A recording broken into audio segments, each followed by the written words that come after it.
Hello, freaks and geeks. Welcome back to another exciting episode of the Horror Heathen YouTube channel and the South Jersey Horror Podcast.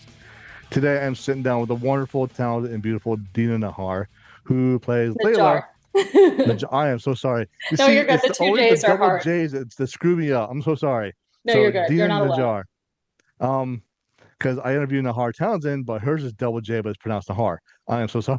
No, you're good. It's Okay, hard. It's tough. Dina, my mistake, people. I'm sorry. You can kick my ass later.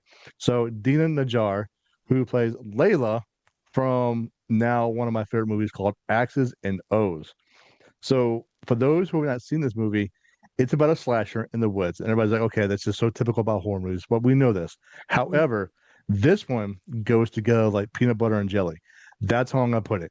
That is my in a nutshell. But it's a classic slasher setup with a twist that gives the Axeman lore some extra texture. The film is nonstop and never slows down.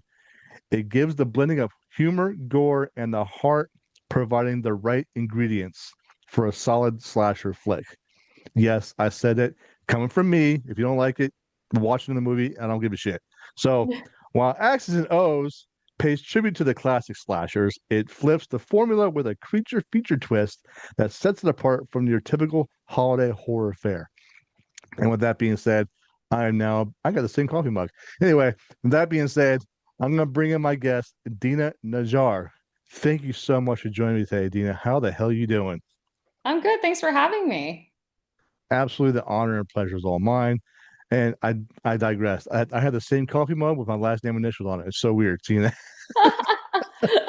So Yeah, yeah, I like this one because it's just like a glass one, but it's just easy to heat up and, dishwasher safe and all that good stuff. exactly. It's heat temperamental, which I love. So I can nuke it in the microwave 2 minutes, then glass will be hot. I love it. Anyway, so your character Layla is very fascinating, very intriguing, and I want to know more about her. So who is she and how does she fit into this Galentine getaway that has gone wrong? Yeah, so as with most slasher films that you see, there's the first girl at the beginning of the film that kind of introduces what's to come.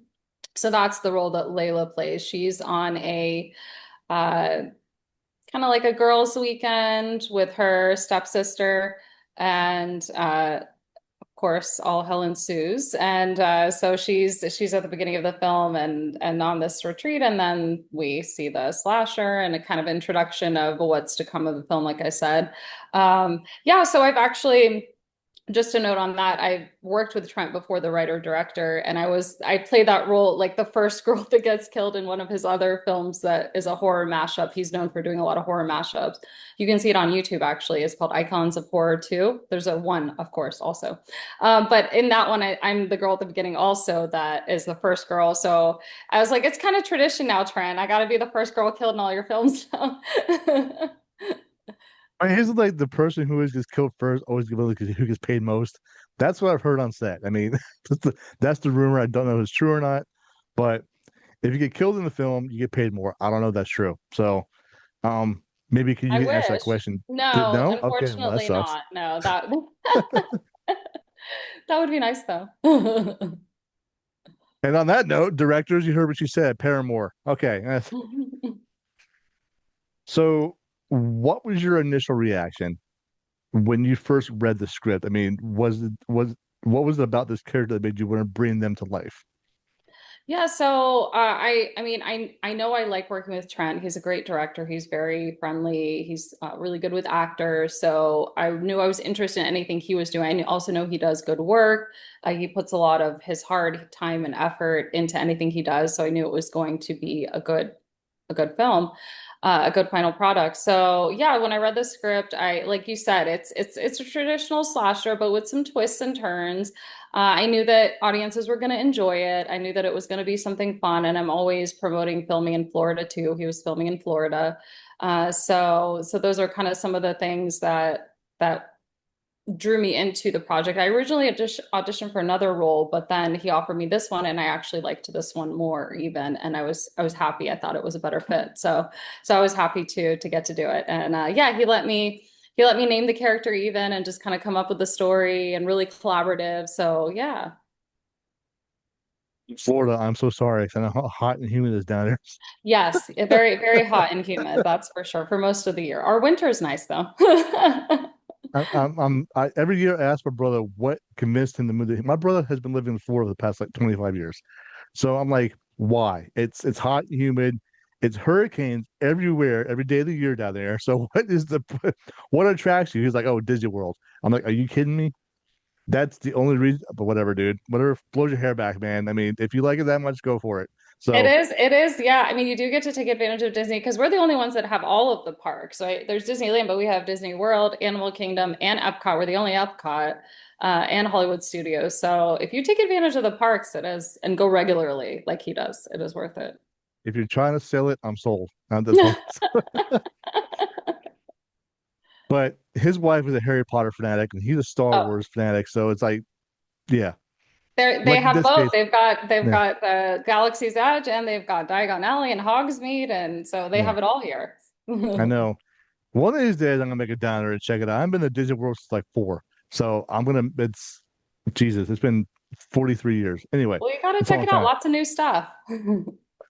I from what I don't have to go. My brother sends me pictures every time he goes.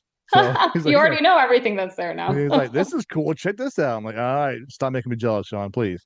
Anyway, so preparation for a role like this, I can imagine was very challenging. Um, was there any specific research you've done prior to filming?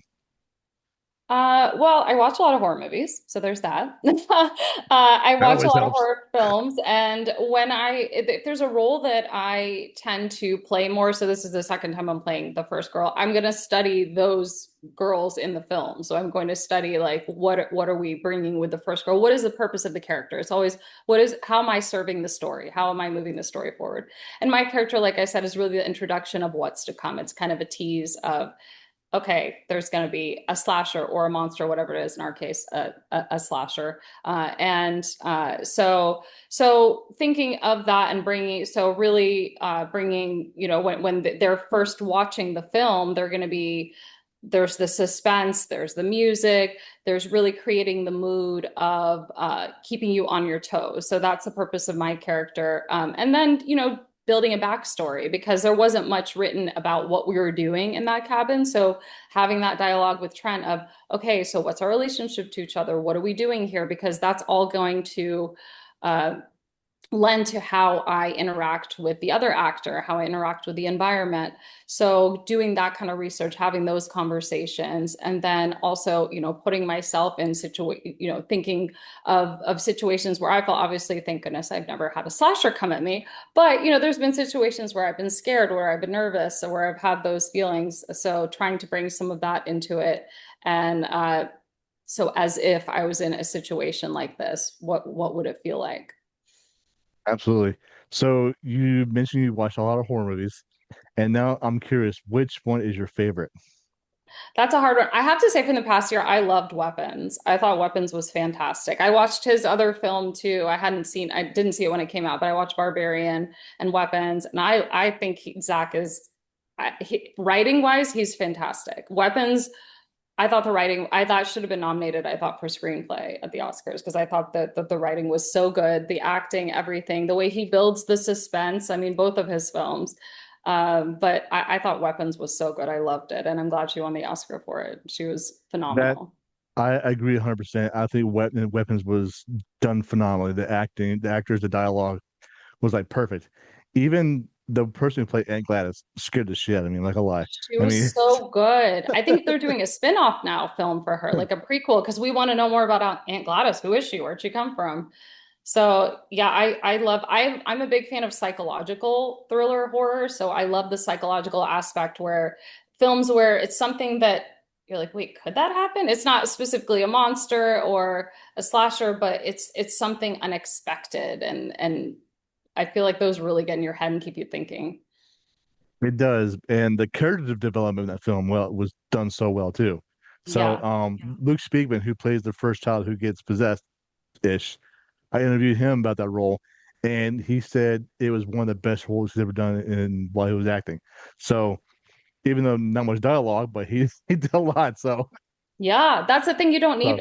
So With acting, it's often the moments without dialogue that are the most impactful. Right. Like I spoke to Dan Hugh the other day, who played the kid in Speaking the Weevil. Not one single word of the entire film. But yeah, he was nominated for an award for it. I was like, holy shit, that's awesome. So Yeah. anyway, I digressed. I'm sorry. No, it's good. I love talking about acting, of course. So any personal experiences that made you understand that your character's mindset? Well, not like I said, not having a slasher come at me, but being in a remote place like that, that's it's supposed to be kind of this cabin that's in a remote location. So yes, I've been in locations like that where you kind of don't know what's around you, or it's an unfamiliar place. I've definitely had girls' weekends and trips like that. So those experiences I can take. And I have a sibling. So, relationships and location wise, but yeah, of course not as you saw what happened to me. Not having that happen in real life, thank goodness, or I wouldn't be here. Your death was unjustified. That's all I'm gonna say. So I was just trying to save my sis. so character strengths and weaknesses. Um, what do you think your character's greatest strength was or is and the biggest weakness? I would say strength is bravery and strength. I mean, just being able to do anything in a situation like that where, as her sister felt understandably paralyzed, she couldn't even move. And so having that bravery and strength of speaking of which, those are qualities I take with me. I'm a caretaker, so I am someone that takes care of people. So I could take that for sure with me with this role. So I say that's the strength. The weakness is, I think I mean, she meets her demise because she isn't she lets her guard down for a second, let's just say, thinks that things are okay. So having that hyper vigilant awareness ends up being her weakness that ends up with her demise. So how do these aspects of her personality drive their actions like with this kind of story? I mean, in terms of which strengths and weaknesses. Well, strength wise, I mean, you have to be able in these situations, you have to act, right? You can't just be paralyzed, or definitely everyone's going to be killed. So being able to think quick and to she's having to use a gun, that I made the decision of like, yes, okay, for her to know how to use a gun, she's used a gun before, she's gone to a shooting range, she's probably familiar with it, but she's also not a cop or someone that uses a gun on the regular. So bringing those kind of things into it, having that familiarity, but not like, okay, I'm a tactical shooter, because you look at her and say, well, I don't believe that. And so bringing that into it, and so this strength wise, that's what it enabled her to what she thought was protect and defend her sister. But then weakness wise, letting your guard down, and in a horror film, you'll let your guard down for a second and you could be dead. So cliche for let you go enough for a nanosecond and you're dead. I Yeah, think yeah. Jason Voorhees has proved that numerous times in Friday the 13th. Exactly. Yeah, So, you see it time and time again in slasher films, especially. so how did your character evolve throughout the course of the story? Was there a particular scene that was a turning point for her? Well, I mean, being in the beginning, it's I had a short period of time to tell a story. So, like I said, establishing, okay, I'm here protecting. You first see me, and I hear something, I'm taking action, I'm protecting my stepsister, and then with her being paralyzed and unable to move. And then me letting my guard down for a second too long, that's what ends up, The unjustified death. So, Yes, exactly. I think, yeah, I know, yeah. And I don't know if you know that so they actually did two films. They did it's called the Creature to Feature Project. So they filmed Axes and O's and another film called Valentine's Lake at the same time. So it's essentially similar stories, but they changed things about them. So the Valentine's Lake hasn't come out yet. It has more supernatural elements, so there's a lot more special effects in that one.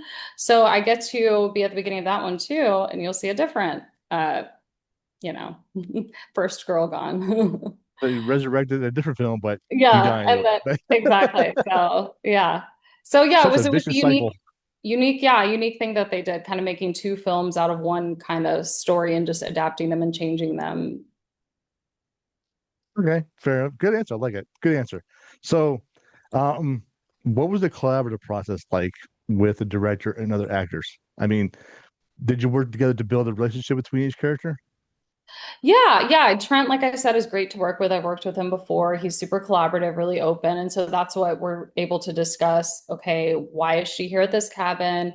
What is the relationship with the other actor who was younger than me? And so we decided she's stepsister. We're here bonding. We're having a girls' weekend. And then I also had conversations with the other actor, with her.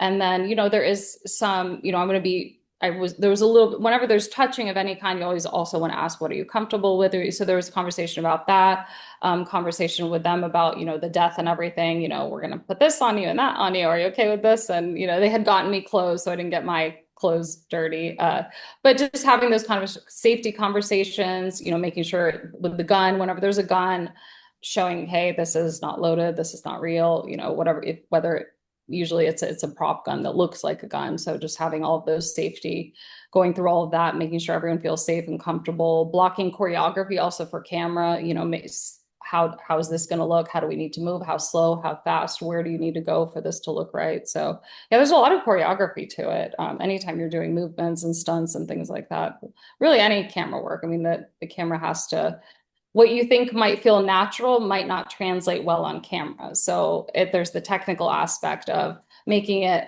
look and feel as natural as possible, but also it has to look good for camera. I totally understand, believe it or not, because in college I took a course called Intro to Film, Oh, and then it taught us to analyze how to analyze films, how they were produced, how the acting was done, how the dialogue, dynamic on set, all that stuff.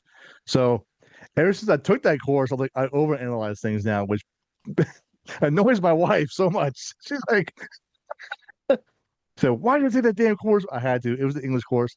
I had to take it. It was just mandatory. But I'm anyway, sure it was interesting, but it's true. I had a friend ask me, can you ever just watch a movie or TV show? I said, no, I'm analyzing everything. I'm analyzing the writing, the acting, the cinematography, the lighting, the pacing. Because I've studied all of it and that's what I do. So I hear you. so sharing memories, is there a particularly memorable or a challenging moment from your time on set? Well, I wouldn't say, I mean, the memorable wise, it was just fun. It's just great being on set. I mean, it's not as glamorous as people might think. It's a lot of waiting around. It's a lot of sitting around until it's your turn. So it's, hours and hours of just sitting. But you get to bond with the other actors.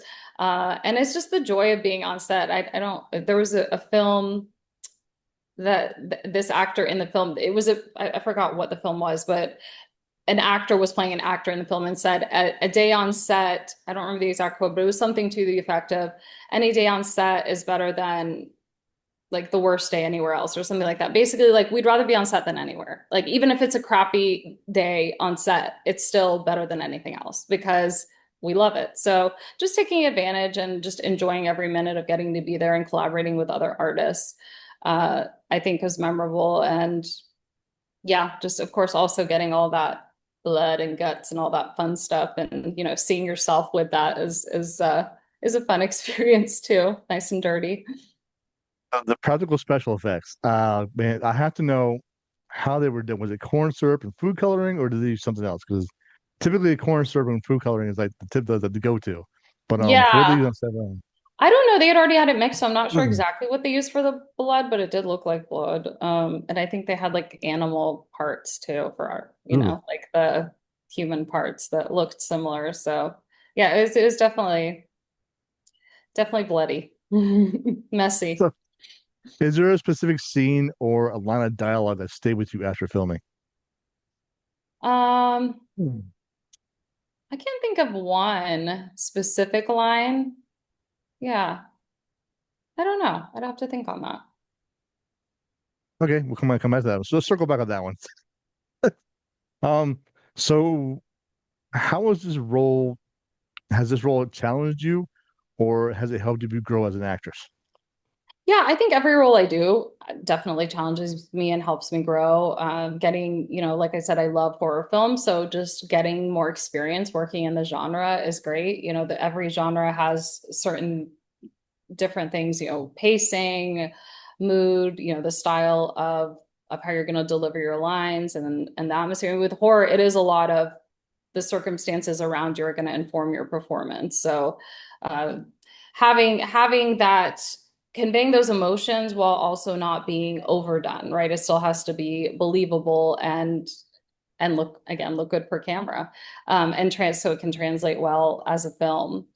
Sometimes when I talk to people maybe that aren't actors, they're like, oh, well, you would think you would do it. How is real? Well, in real life, I'd be screaming my head off and probably run out of it. You know what I mean?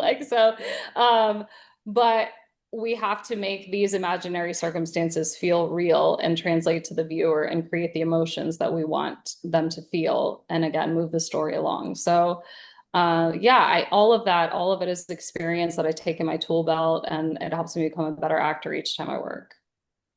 Nice, very nice. I'm glad to hear that. I mean, most people just like give you some kind of sob story about you. You have a great story to go along with it. So, um, what do you hope audiences take away from this movie and the story and your character's journey? Well, I think a lot of this film, I mean, all the leads are all women, they're all females. So the strength, there's a lot about sisterhood, themes of sisterhood, themes of persevering beyond circumstances, and pushing forward. And the film starts with me trying to protect my stepsister, and then the themes of all the lead girls are, especially the two leads, them taking care of each other. There is the same kind of relationship there with the two leads of that caretaker, that one that is looking out for the younger one. So I think we introduce that in the beginning, and then those themes carry out of not letting anything stand in your way, and coming to your own. There's some themes of also coming of age, and yeah, and friendship, and yeah, definitely, and the power of women, the power and the resilience of women. When was it last year in February? I did interviews of all actresses. It was like in honor of women actresses in horror. So it was just a great time. I tried to do that again, but this year I was didn't strike as much as it did last year. But it is what it is. Um, so in your opinion, what makes this movie stand out from other slasher films? Well, I think, like you said, there's a twist. We learn, sometimes in films, I feel like there's a good idea, and then we don't have really a payoff, or we don't explain exactly why the killer is doing this or what their thing is. And I think in this one, like pretty early on, we find out kind of slowly but surely, why this is happening. There's a reason beyond it. So everything is explained. There's not really a part where you're confused as to, wait, why is he doing that? Why is she doing that? So I feel like it does a good job of, without having too much exposition, you understand everything that's happening and why it's happening. And so I think that is a strong point of it that maybe differentiates it from other horror films, where it's just like there's a bunch of killing, and then you're like, well, who are those people and why'd they die? Why should I care? Right? It makes you hope that people do care, especially about the leads. Absolutely. I mean, there's no mystery about this film whatsoever. So it's just Yeah. It's showing you, it shows you what it is from the beginning. From my beginning of the film, you know what this film is going to be. So you know what you're going to watch. so for the viewers who are listening or audiences listening, who are just discovering this movie, and what would you say to them to get them excited about this film? I would say it's fun. It's a nonstop thrill ride. I mean, from the beginning, you are immersed into it. You're on your toes, you're on your feet, you're following the story. You want to know what happens with them. You're having fun with the girls, and then you're scared for the girls, and you're just on this roller coaster ride with them, I think, from start to finish, and rooting for them to, get out of this while also understanding why it's happening. And I think it keeps you intrigued throughout. It's fun, it's gory. So if you like blood and guts, and you like fun, and you like pretty girls, we got all that in this film for you. Well, we'll have to make a sequel and bring you back, like as like a twin sister or something, Yeah, I like know. Yeah. have, like having your revenge on your sister's death. And that's all the questions I have, Dina. Thank you so much for joining me today. I really do appreciate taking the time out. Um, again, I wish you the best of luck for your future and your career, and I would definitely see you again on the big screen. Thank you so much. I appreciate it. Thank you. Ladies and gentlemen, boys and girls, the wonderful, the talented, the beautiful Dina Najjar, who plays Layla in Axis and O's, now streaming on Tubi, Amazon, Apple TV. Give it a shot. I loved it. 2 thumbs up, 5 out of 5. And like you say, if you like slashers, killing, blood, gore, and women getting killed, this is your movie. And that being Yep. said, that's all the time we have. Thank you again, Dina. You have a wonderful weekend. Thank you. You too. Bye.